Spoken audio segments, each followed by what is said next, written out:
Hello, I'm Ron Budwig, and I live in Omaha, Nebraska, although I was born in Chicago in um, August of 1936. August 29th, same day as John McCain. Um, and I've been in Omaha since 1967. I moved here to go to work at Nadelson's.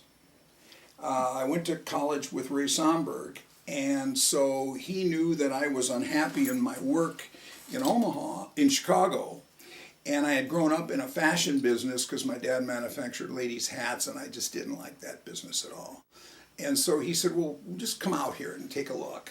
And we only have two brothers, he's Marlon and him, and he says, we need another person. So, in 1967, I came out here in November, and you probably knew my wife, Susan. Okay, and okay, let's go.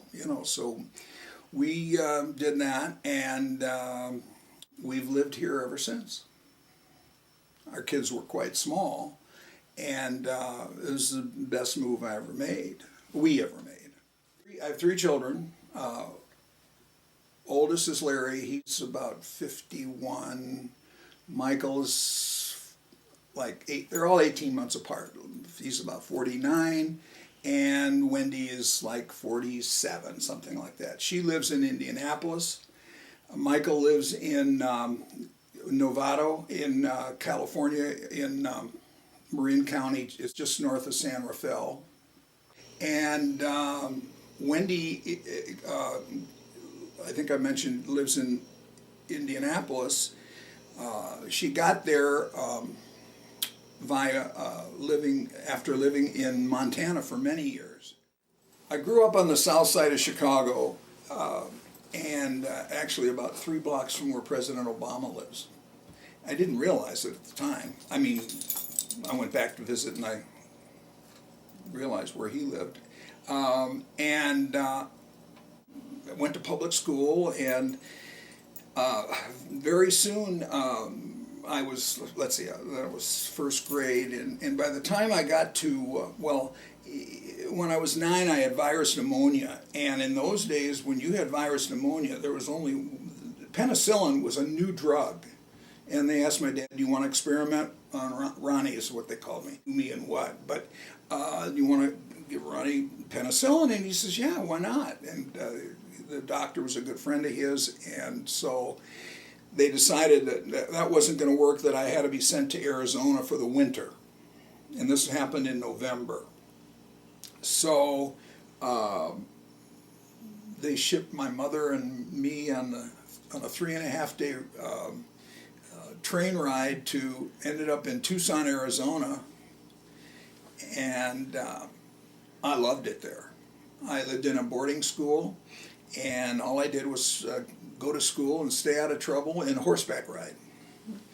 And I don't think my dad was too happy about that, because he knew that I just liked to clean barns and stuff like that, and that wasn't the thing that he sort of envisioned me doing.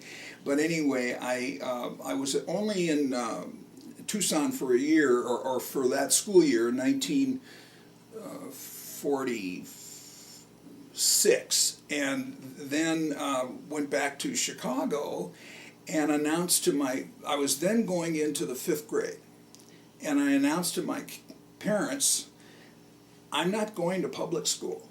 I'll run away before I go to public school. And they said, why? I said, because I'm afraid. Because these kids, we lived in a very nice section of south in Hyde Park, and these kids from over by the railroad tracks used to come over and pick on us, and they'd follow me. They'd follow us all. And some of them used to follow me downtown when I went to my dad's office. It was horrible. So they realized I was really serious, and so they put me in a private school, a Harvard School for Boys, which, if you've ever heard of Francis Parker or Latin, or the same type of school. And that was in September of, I guess, what was that, 46. And the next thing I know, 2 months later, my sister and brother say, you're moving to Glencoe, which was suburb 40 miles north. And well, I mean, talk about, that was the greatest thing that ever, I hated the South Side. I mean, I was afraid. I liked living there, but I didn't, it was a fun area, but I was afraid to go out, I was afraid to go outside. And I had a cousin living across the street, and it turns out we connected like 50 years later. And in the first 5 minutes we were together, she says, "Did you hate that guy? The same guy he hated, I hated, and made his life miserable and made my life miserable. And we're good friends today, and we never knew that." I guess the only thing I remember about that year is that winter came.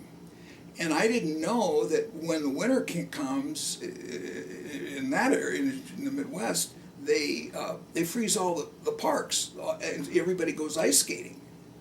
So that all of a sudden they said, "Well, get your skates." I said, "I don't have any skates." So my dad says, "Oh yeah, we've got some old skates somewhere." Well, they were terrible, so they had to get me skates, and then I had to learn how to skate. And that was the social event at the pond. North Pond.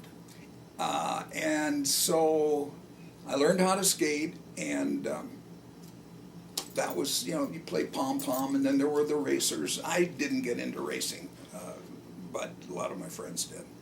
And so that was, in the wintertime, you skated, and in the summer you played, boys played all the other sports. Graduated in 8th grade, went through 8th grade in Glencoe. They had a full graduation. It was a whole big deal, and then I went to New Trier High School, and which was, I didn't know it at the time, but it was a pretty terrific school.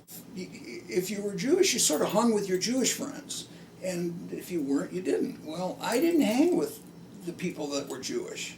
Although I had some Jewish friends, but we just did our own thing, and we blended in with a lot of the, I guess they're, every other religion that up and down the North Shore. And so I didn't know till many, many years later I was asked by a classmate a couple of years ahead of me, Joan Wolfe. She says, "Do you remember the anti-Semitism?" I said, "Never, never. This is like maybe 5 years ago or 10 years ago, whatever." And that was the first I ever heard about it. So that was a eye-opening thing. That the Jewish families were just starting to move to Glencoe at that time. So, but I never even gave it a thought. And so I at New Trier,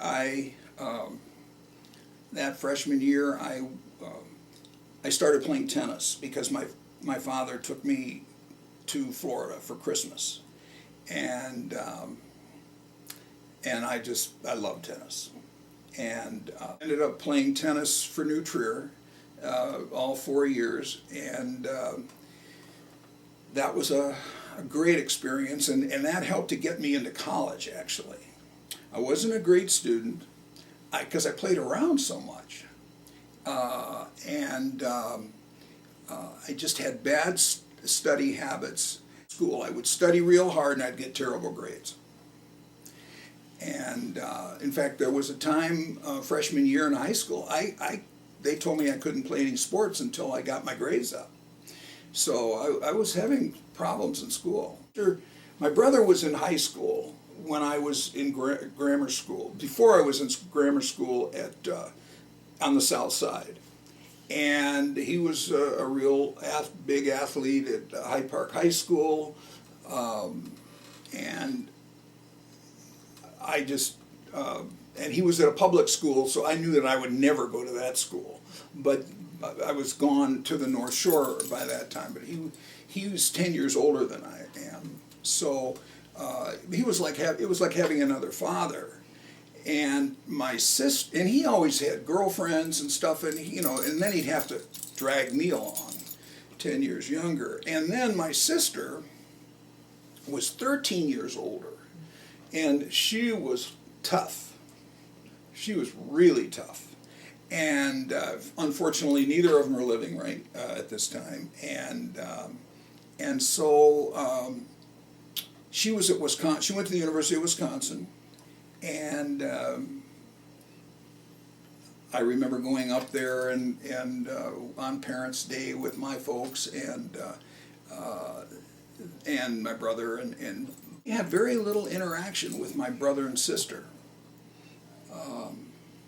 Probably the only interaction I had was one day I ditched school, public school, in like third grade or fourth grade, and I told my brother, or I told my brother's girlfriend, and then she told my brother, and then I caught holy hell, and oh God, it was awful. But that was the last time I ever did that. So it's funny how these things come back to you. High school years. Okay, in high school, I mentioned that I played tennis. I had a few girlfriends. Sophomore year, I had, a few girlfriends, on and off. Nothing, there's no big deal. But junior year, I started going out with a girl who happened to be Jewish. Had no Jewish friends, but she was Jewish. And I still haven't figured that one out. And all of her friends were Jewish. So that was interesting. And obviously we never got married. And but many years later we did see each other. She was divorced, I was divorced. And but high school was a great time for me. The tennis helped to get me into the University of Pennsylvania. I must have done something right on the SATs, because at New Trier, all they did was prepare you to take the SATs. My English teacher for 3 years wrote the SATs. So we have practice on that English paragraph that you write. We practice those day in and day out. And I knew when I left the lunchroom on that Saturday and whenever it was, and sometime that winter of '54, I knew, I never said in my life that I aced an exam, but I knew that I aced the SATs. And that was just, I never told anybody that because I couldn't believe it. And I knew I was going to get into Penn, and I did. And my mom drove down to school with my sister, came by the tennis courts, and they said, "Oh, you got into Penn." And I was so blasé about it. I said, "Okay, well, what else is new?" First of all, I was in shock. We were playing tennis, and I think I was playing a challenge match, and I was more concerned about that. But I was really, really surprised. And then, of course, I was scared, and my brother took me to Philadelphia to see the campus, because the Penn campus is in the middle of the city. It'd be like going to school at 16th and Farnham. And in those days, it was horrible. Now it's a beautiful campus, but it's still in the middle of the city. So I ended up going to Penn and continued having this romance with this girl from my junior year. Started in junior year. And but backing up one year, the other big activity besides tennis and this romance with Jane was I got involved in Lanyap. Lanyap is a student production that's written by the students. Music, everything is all original, unless they steal something from some shows, which we did when I was a little older. So I got in with a friend in a specialty act. I played the ukulele, he played the washboard, and we got in. And I was shocked, and they told us we were the only act that was unanimously voted in the very minute we walked out of the tryout room, and I couldn't sleep for months over this thing.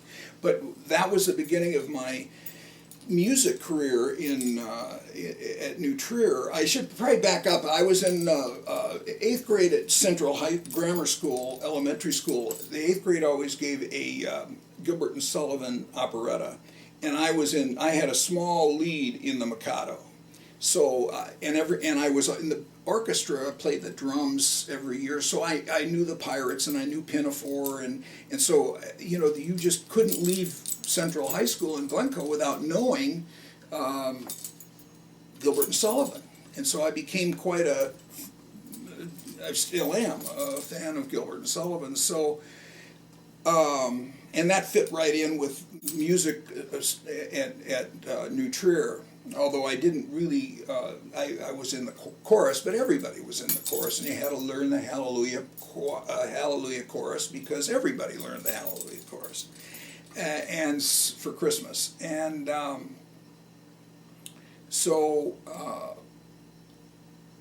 my junior year, this fella and I tried out for Lagniappe again, and we got in, and then we also got on the board because they figured we were probably creative, so we helped to write the show.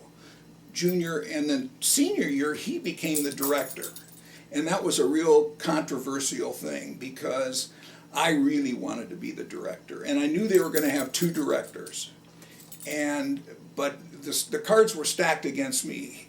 Hiram's brother had been the big lead in Lagniappe for years, and his brother had been. And the other person in our class was Wayne King, the son of the Waltz King. Did you ever hear of Wayne King? Wayne King, you never, like Fred, he was like Chicago's answer to Fred Waring. And he was, very well known in the Midwest, and so based on that, they picked Hiram over Wayne and Hiram because they knew I would be there to help out and work on the show. And so that was about a 1.5-year project from the early spring of 54. We graduated in 54. Of 54.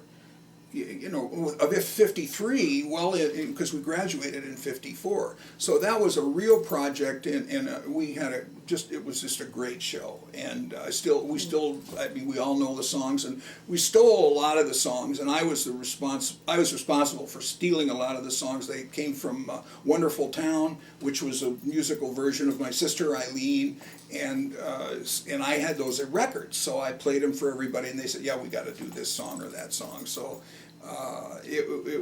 that was just a great thing for me, and I figured, okay, I'd go on to Penn, and knowing I was in Penn, and Penn had like Mask and Wig. Mask and Wig is like the Princeton Triangle show or WAMU at Northwestern, and I figured, oh boy, I'm really set.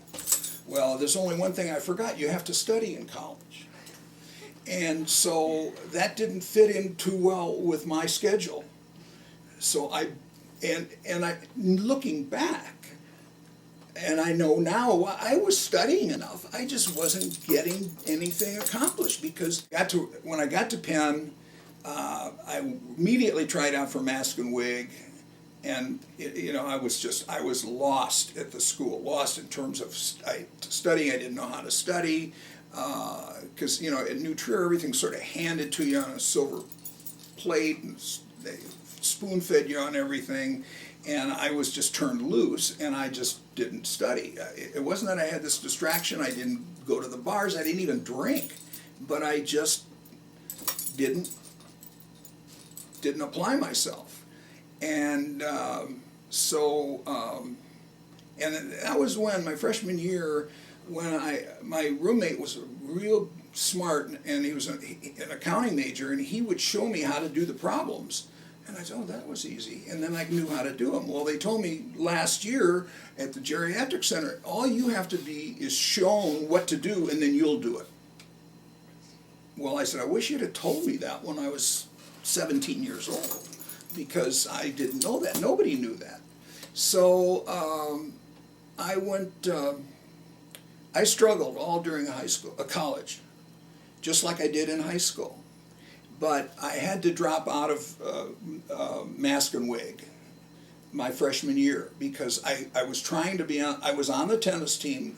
No, let's see. I was on the freshman tennis team, and my folks always had a place in Florida I could go play tennis, and I ended up missing mask and wig rehearsals, and they said, no, you can't play tennis and be in mask and wig. And I knew I couldn't be doing either because I wasn't studying. So the theater left because of it, that was out of my my scope. It was just that was off my radar, and I went to. But that's when I started concentrating on tennis real hard, and I would go to Florida every vacation, and I played. I guess I played tournaments in Chicago because there were some kids in high school used to play in the tournaments, and you know the 15 and unders and the 18 and unders, and so I got some experience doing that, but I not until I was 18. When I was 18, I started taking it seriously, and then it was too late, because you really have to develop when you're younger. But it was fun, and I got to travel around the Midwest, and so that was. But I only played tennis through my sophomore year at Penn, because the conditions, the courts were awful, just awful. And it's interesting because I can't remember her. Leslie Simon, Steve Simon's sister. No, Steve Simon's daughter was captain of the tennis team at Penn, and she raises a lot of money for the tennis team now. But it's a beautiful facility. They send me all kinds of stuff. They want money all the time and everything. But we didn't have that when I was there. So after my sophomore year, I couldn't play tennis either because I had to stay in school. And here we were playing at the University of North Carolina. I mean, that was the biggest joke. My roommates came to watch me play against North Carolina, and they really had a good team. It was just embarrassing. And I was a fairly good tennis player, but I wasn't in that caliber at all. So we had a good laugh at it, and it was humbling, to say the least. So the tennis ended, and I pretty much stopped playing tennis. I think I must have resumed playing tennis when I got out of college. My wife, Susan, was a good tennis player, and so I guess we played. After college, our pledge class at Penn, we were ZBTs, we stayed pretty close together. There were 22 or 3 of us in the class, and I would say probably 17 or 18 of us used to get together quite often. And so there was a lot of contact, and going to people came to Chicago in those days, and Ray and Suzanne now would be in Chicago, and there wasn't a visit that Ray didn't come to Chicago and get me aside and say, you really ought to move to Omaha. And I never took him serious. I mean, that'll never happen. Until he called me up one day, he says, all right, enough of this fooling around. I'm sending you a ticket, and you're going to come to Omaha. And that was in 1967. And that's when we moved to Omaha. I came out here, and I had to go through they put me through a battery of tests they didn't even know who I was. But I mean, I ended up using those tests in my business, Trips Unlimited. They were really great. We knew people so well after that. So I knew that I learned a lot just from that experience. But so that was in 1967, and really. Between college and let's see, between 58 and 67, God, so much went on, but nothing went on. Kids were growing up. They were, religiously I did. Absolutely, I was in the family business for 3 years, and I hated it. Manufacturing ladies' hats, and my brother ran the business. My dad really owned the business, but my brother was really good at it, and I really didn't like it at all. My brother was very difficult to deal with, and moody, but he was good at it. And then what happened was that I could see that ladies' hats were not going to be something that I would want to invest the rest of my life in. So every time I brought up something about, well, maybe you ought to consider making something else, my father would just blow a gasket. And but I knew later on, when I got in the retail business and I was at Nadelson's and went to the market in New York, I met some former manufacturers, and they did the exact same thing that I said that we should have done at my dad's company. They made all sorts of stuff. They imported hats, type of hats that you see today, crocheted knit hats and felt hats, type of hats when you see people wearing them. There's nothing new. It's just that the kind of hats that we made were that's what people weren't buying, and women weren't buying, and but that small short time of that 3 years, that gave me, and having grown up, knowing all the buyers when they would come to Chicago, because the only way you could buy my father's product was to come to Chicago. He had no salesman. And that broke down later on after he left the business, and then my brother and I had some salesmen, but it wasn't for very long. But that's when I learned about the business, and I learned enough to know that this isn't the business I want to be in. And it's sort of strange, because here I ended up at Nadelson's merchandising junior sportswear, Mrs. Sportswear, lingerie foundations, and accessories, and I was really good at it. But I was taught the system by Ray Somberg, a little bit by Marlin, but mostly Ray, and of course Mr. Somberg would come through did you know Mr. Somberg? He'd come through the store and he'd say, Ronnie, there's something out of place over there. Oh, he was a gem. He had eyes in the back of his head, and he was a wonderful man. He was always very nice to me, when Frank Sinatra came to town, I sat in front of the Sombergs, not behind them in the first row. So that was pretty cool. Would have to catch myself and think, I couldn't believe that I was in the retail business, having hated the fashion business like I did when I was in my family business. So I think it was more family than and Ray had said, I had a feeling that you would take to our business. And of course they taught me their system. I had to learn about blouses and pants, and in those days it was pretty easy. All you had to do was buy jeans and smocks. Now smocks are big today, but in those days they weren't. So you had to be first in it, and gauze, that kind of stuff. And I learned very quickly. And we had a great buying office, and I did whatever they told me to do. I was not going to be a big shot. I was just going to do what they said. I listened to them, and the results were really good. So I did that for 10 years. And developed a lot of different systems. A former merchandiser at Brandeis, who moved to Houston, was instrumental in teaching us their system that he used. I don't remember his name, but I went down there with our controller, and we just created some terrific ways to control the merchandise. You still had to know how to buy.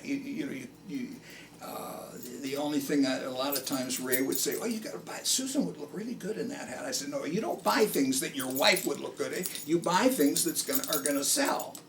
And I knew Nadelson's customer, and that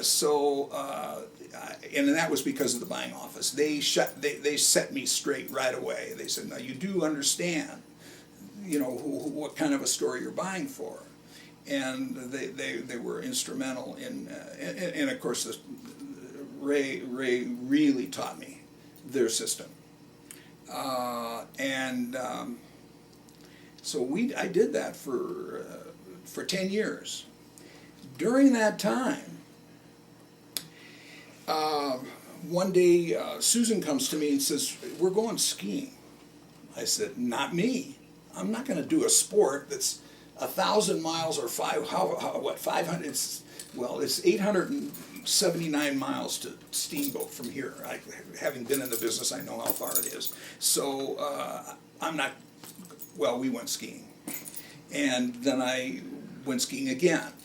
And then that same year, and that would have been like in 1971 or 72, Arnie Stern said, "We're going to run a trip for the Jewish Community Center. Rocky and I are going to chaperone, and you're just starting to ski. Why don't you come with us?" And so, and I went along just as a chaperone. I really went to ski, and I learned how to. All of a sudden, I said to Arnie while we were in Brecker, I says, "You know, you and I could run these kind of trips by ourselves and make a little extra money." So we did that for 4 or 5 years. Arnie and I would run these trips. I had to be very careful not to get too involved in these trips because it was against Nadelson's policies to be involved in another business. But I only worked on the trips in Colorado. Arnie did all the preparation and Rocky did all the pre-trip stuff. And meanwhile, I got to ski 4 times a year usually. And we always broke even or made a little money so that we could end up going to Aspen for a week in February. That was our whole objective. Now we'd make it, the money you'd make on the trips, we could probably go to Aspen for an hour. I mean, it's so expensive. But it was a great thing back then, and that sort of launched me into the ski industry. And after 4 years of sort of getting tired of the retail business and tired of working for somebody else, not that they were difficult people to work for, they really weren't. I just wanted to do something else. So I went to, I thought, well, what else can I do? I was in a buying trip in New York. I went to the Magic Pan on 57th Street. I made a list of everything I could do, and the only thing I could think of was start a ski company. So I did. Oh, and I left Nadelson's, Actually, we had a disagreement, and I, with my temper in those days, I just said I quit. And that was the best thing I ever did. And they said, that's a good thing. Because I changed my mind. They said, no, you really wanted to quit. And I said, you're right. I really did want to quit.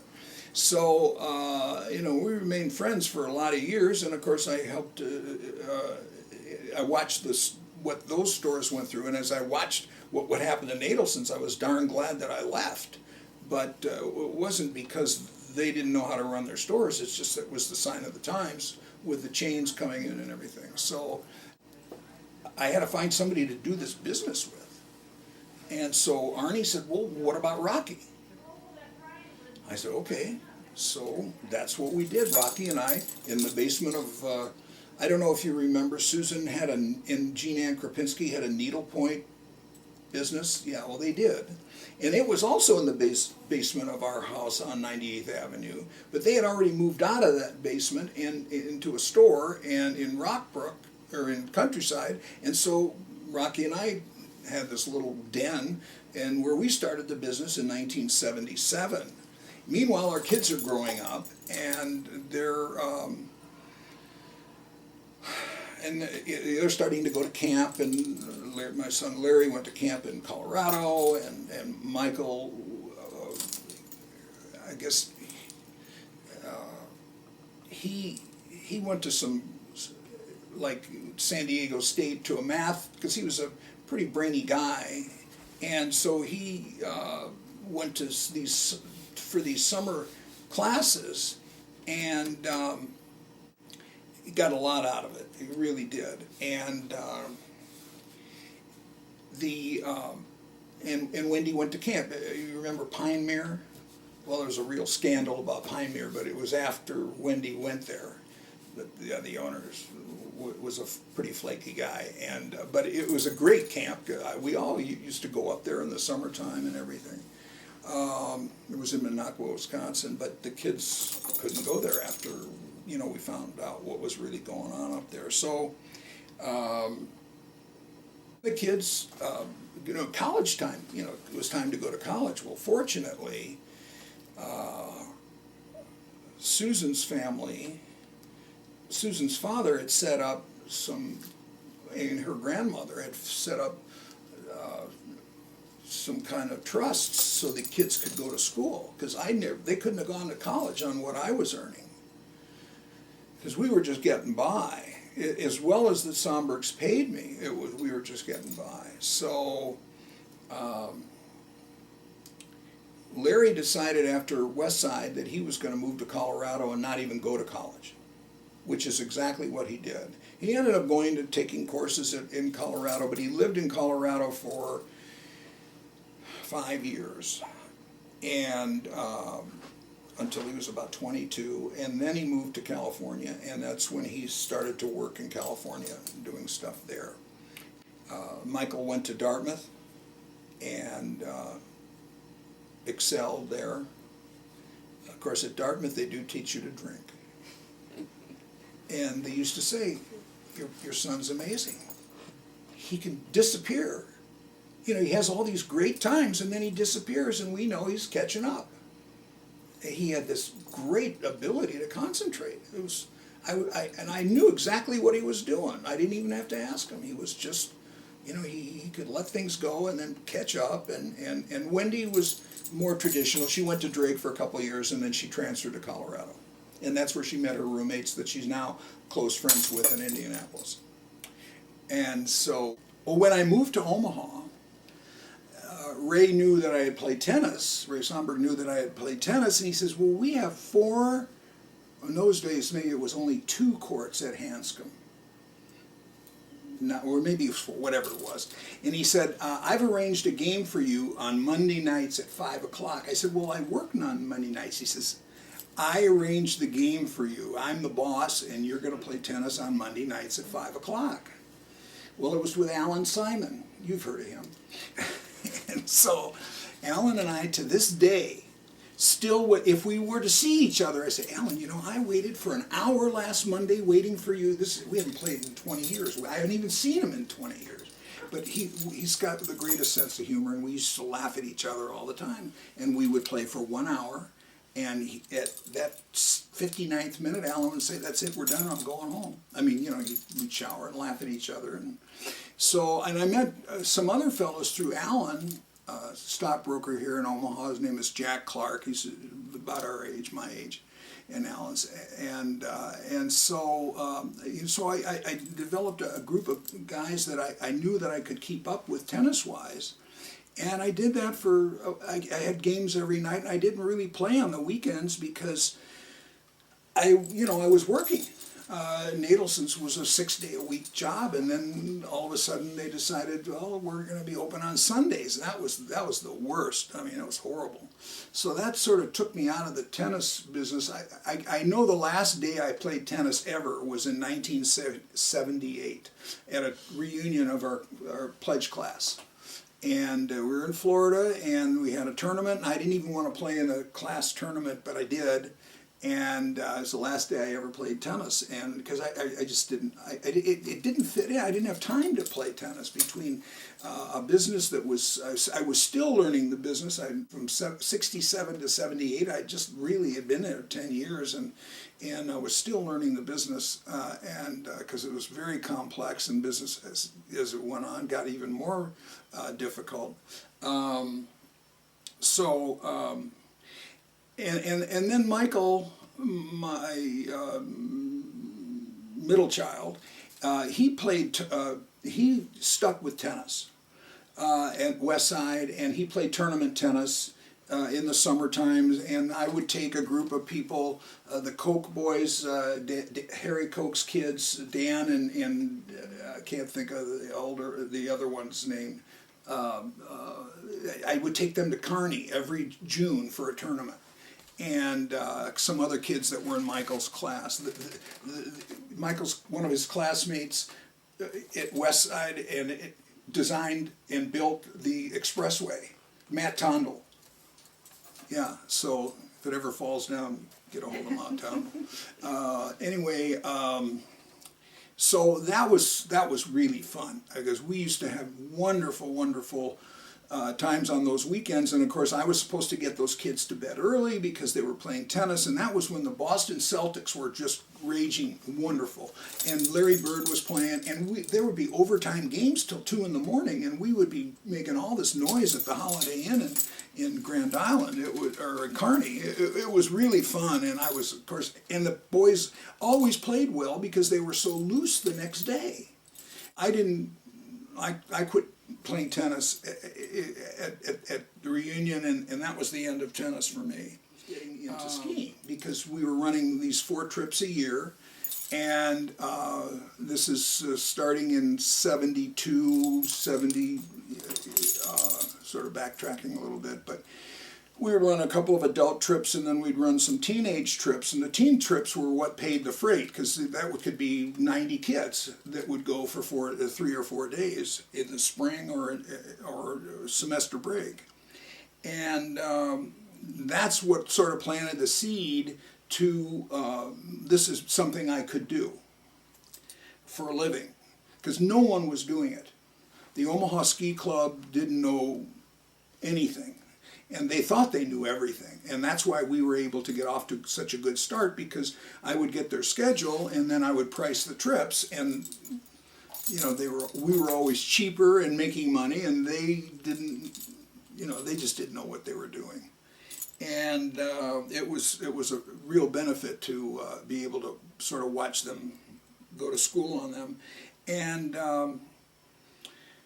so in terms of starting the business in 77, we ran our own bus trips where we sold them one at a time, and they were surprisingly successful, which amazed me. And I found out later that my friends, Ray included, they used to sit at home and figure out, now how much could he be making on each one? Well, we were making a lot, but they had no idea. But they didn't know that I was also selling trips to the University of Nebraska and Iowa State and Oklahoma State. The first year they went with me, they took 100 people to Aspen. So what appeared in the paper was strictly what the public saw, but we had this other business that I knew we had to rely on, and that was what I marketed. Then I did business with the Iowa Ski Club, and it just sort of developed. But then we ran out of skiers because the cost of the bus kept going up. The mileage, we use those aero buses, you see them today, they're all over the place, but in those days they were older buses, and we used sleeper buses, so they broke down in 2 to a bunk, and so the smaller ones we could have 32 people, and the bigger ones we could have 40, but it just got too cost prohibitive. And we never used the sleeper buses with the kids, but even the sit-ups got to be too expensive. And the in thing to do, it wears off. We sort of lost our niche there, and which was okay, because we were expanding. At that point, Susan had come in to the business, and she was a great salesperson. She could sell snowballs to the Eskimos, and she understood the business because she had seen me grow up with. Our Trips Unlimited lasted 20 years, and she was probably with Trips Unlimited 10 of those years. So, and that's when our real growth came, because she got to, and it was all by telephone in those days. We did mailings. We started running out of skiers in Omaha, so the bus trips were sort of decreasing quickly. They were harder to sell, and a half a bus is like, you don't want to have, like, half a bus can't go. I mean, you have canceled trips and things like that. Sometimes you just get a little lucky. And I went to Washington, D.C., and in one night I sold the biggest ski club in America, the Ski Club of Washington. And they got that when you told somebody you were doing business with them, I mean, they had, I don't know how many, 20,000 members. I mean, it was just unbelievable. I just hit it off with the president and into that eastern market. So we did business in Baltimore, Washington, Virginia, excuse me. And there were other markets because people would come to this Washington group, and we did mailings also. So we had groups in Wilmington, we had groups in, we got into some college trips. University of Nebraska sort of fizzled as far as skiing is concerned because of poor leadership. And they didn't want to take any advice, so there was nothing I could do. Well, then I started doing business with the University of Texas and Texas Tech, and through some mutual friends and a guy that Larry knew through the ski industry, we got to know some of the larger schools in Texas. And although we didn't do business with them a long time, it was fast and furious, and they were large, big trips. And we stuck with Oklahoma State. I mentioned them before, and they would always be 100, 150, and those were just great trips. Those were really great trips. So, and we did have we had groups here, like the Omaha Sports Club. They did 3 or 4 trips a year. And I didn't mention it, but we did business with high schools, like Ralston High School, and that was when it was only a 2-year school. But we did business with Westside. Westside always did a trip. And Mount Michael, well, the brother out there, Brother James, he liked to ski, and he says, we're going skiing. So that was the beginning of our relationship with Allied Tour and Travel, although the tickets would say Allied, but they paid us for them, and it worked out pretty well. I mean, because they were so honest, so I didn't have to worry about being cheated or anything. It was wonderful. So then one day, all of a sudden, this 20-year-old girl answers an ad to become a travel agent, and she says, I don't understand why you're not doing your own ticketing. I said, well, Lisa, we don't have enough business. She says, you've got enough business. We built a whole business around her. And that was great for a lot of years. She had some corporate people that thought she walked on water. And then, of course, she was ticketing all of these groups. How long were you in this business? 20 years. 20 years. 20 years. And it was... by the end, I couldn't take dealing with the airlines because, I mean, the person that took over my business, it took over my clients, he's living with us all the time, but he's so big that he's able to get the airlines sort of protect him on the commissions he gets, and so it's complicated. I'm not sure I understand it, but I could never have lived with that. And so it was... I was glad to be able to get out of the business, and the airlines drove me out of the business. At one time, we were a little dinky company in Omaha. We were 1% of Steamboat Springs business. I couldn't believe it. I mean, but they were much smaller then. But still, I used to love to think about that. How could we be that big? But I guess we were. It was 1996. And my biggest client was in Breckenridge. And there was a picnic that day. We used to have a race and a picnic every trip. And I went up. I could never ski in those trips because I was always too busy. So I go up on the chairlift and to the picnic, and that was one of the first, 96, I guess that was one of the first times we had a cell phone that was big enough to get a signal at the top of the mountain. And I get a phone call, you got to talk to this customer, you got to go down and talk to somebody. You've got an upset customer and blah, blah, blah. So I did. But on the way down, I quit. I said, that's it, I'm done. I can't take it any longer. And I quit. I didn't tell anybody. I think I called Susan, and I called my lawyer. I called Frank Goldberg. I said, Frank, I'm out of here. I can't take it anymore. He says, oh, you'll cool down. I said, no, Frank, I can't take this anymore. And Frank was a wonderful advisor and one of my severest critics, meaning he wanted me to do the right thing. And that was why he was such a great advisor. And I owe a lot to him for being that way. But that was it. I just couldn't do it anymore. So what I did was, there was one competitor that was just rocking and rolling, and he was so smart. Well, what I found out very quickly, it was his wife that was so smart, dealing with the airlines. So I went to him, I said, Carl, I'm done. I'm out of here. And let's work something out. He says, Sherry and I will be on a plane tomorrow from Chicago. And they were 2 days later.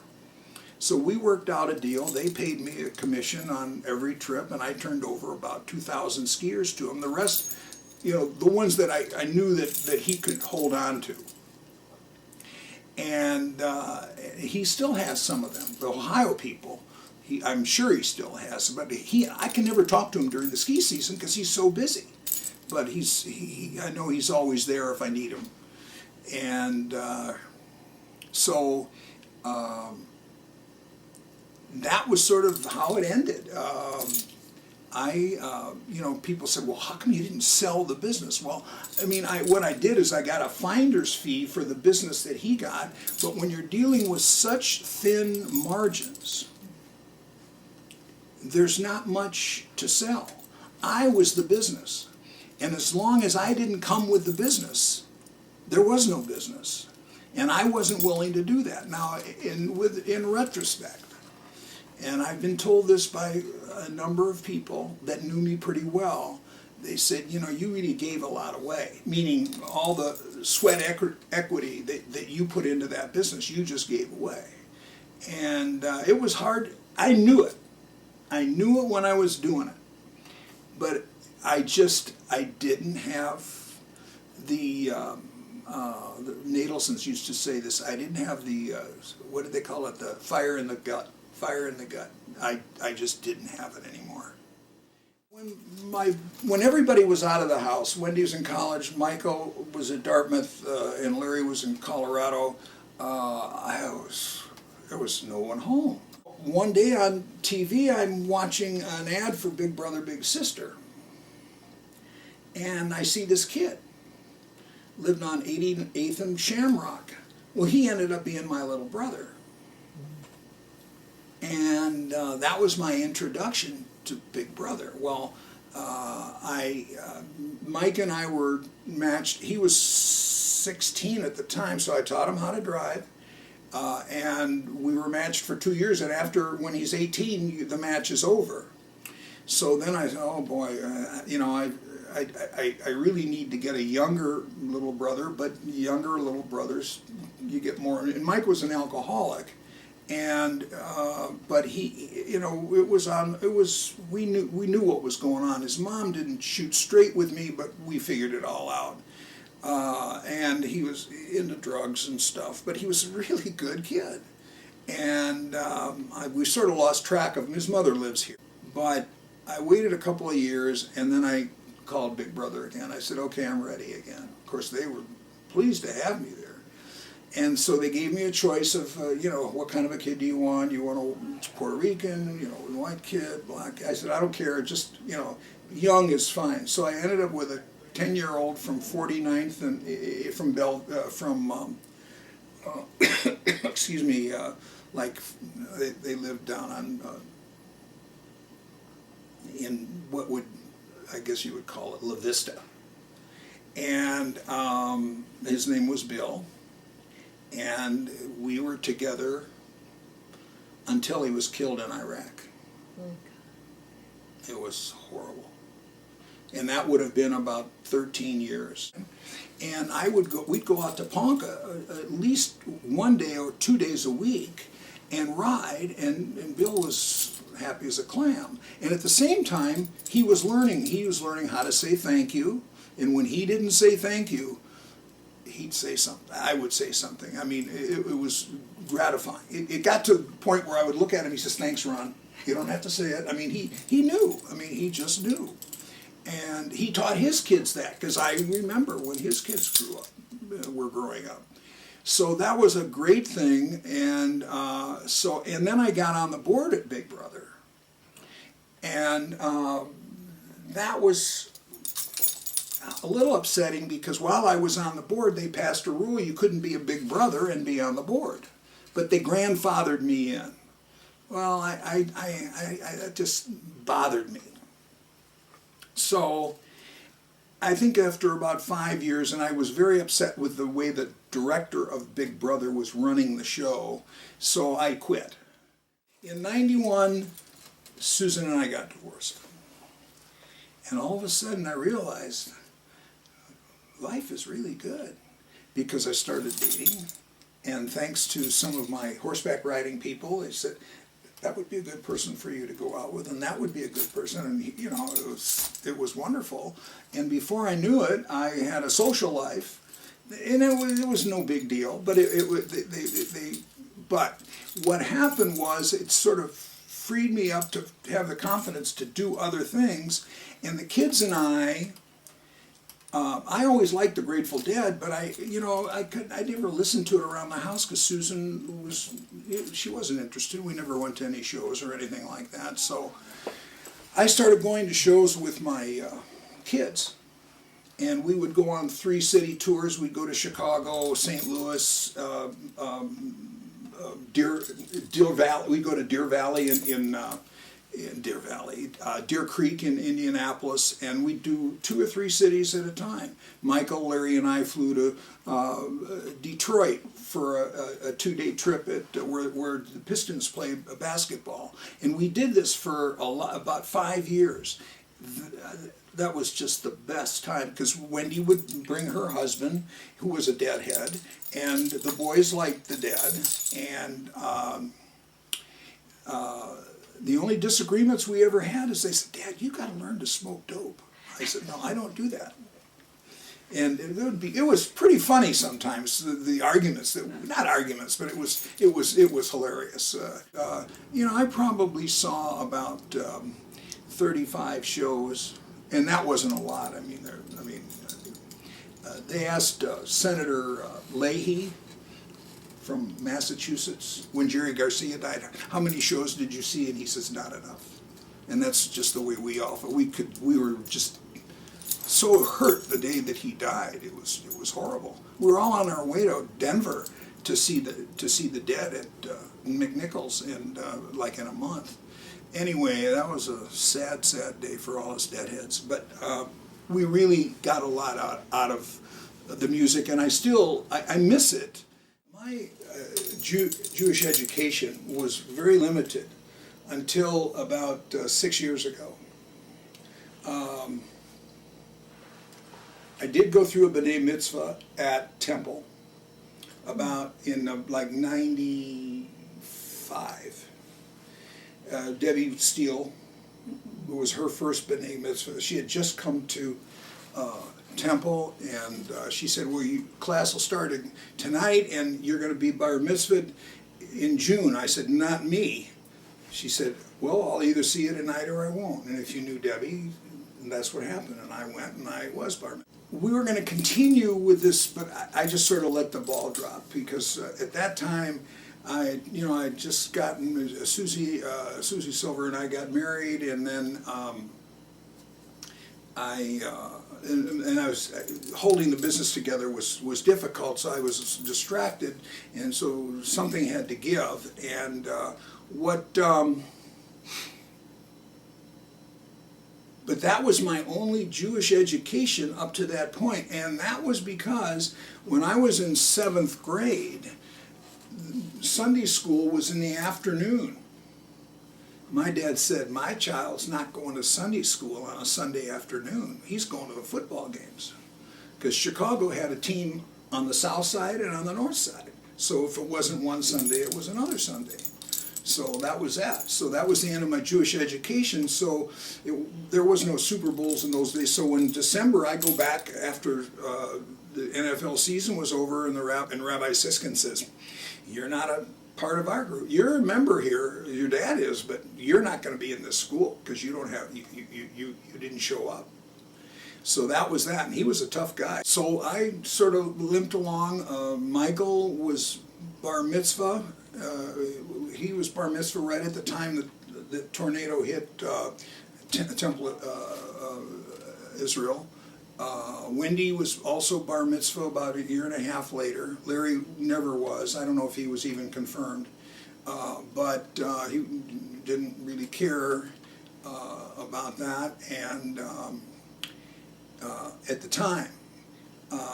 And probably what I'm thinking of it, I should say, well, Larry now has 3 girls, 2 of whom have already been bat mitzvah. 1 will be bat mitzvah next year. Hannah who's 15, she's all involved in all kinds of things Jewish. Larry's at temple at least twice a week.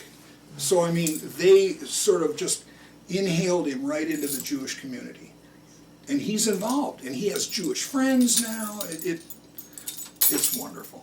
Now, who mentioned about, what would I want to say about my kids? Okay, I think a lot about this. I've told them, I'm not sure they heard me. I don't know if I've told Wendy. I really don't think I was a great father to them. I think I was indisposed, maybe. I was so wrapped up in business. I was wrapped up in some personal issues that I won't go into right now. The kids know what they are.